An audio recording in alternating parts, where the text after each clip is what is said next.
老师、同学，大家好，我是数位学习中心主任詹奎元。随着社会科技的改变，课程学习的方式也持续的在变化。数位学习中心的任务就是持续建立教育学的数位环境，让学习更无疆界。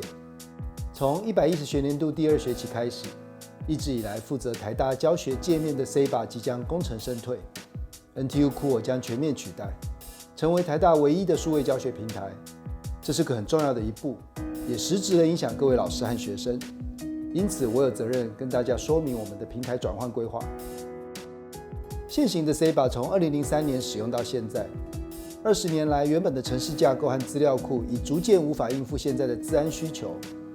我们现在使用较频繁的数位内容，也比较难在 CEBA 展现。然而，承载着台大每学期7-8千门课程的平台，一定要有足够的稳定性和开放性。我们在2017年开始开发新一代的课程平台 NTU Cool， 在历经疫情的大规模线上授课的检验之后，我们已经准备好承接 CEBA 的任务，利用 Cool 的数位互动来完成后疫情的混成教学趋势。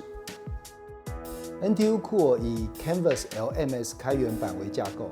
与世界顶尖大学如 Stanford、Berkeley 跟 Harvard 同步，每2到3个月更新一次，确认资安防护是最新的。此外 ，NTU Cool 在2020年通过 ISO 27001资安认证，所有的开发流程都依循资安政策，确保服务的稳定度。NTU Cool 使用 LTI 的串接标准，可弹性串接许多数位工具。最重要的是，我们的 NTU Cool 有完整的开发团队，持续针对校内的教学需求开发数位工具。2022年9月开始 ，CEBA 将无法开课，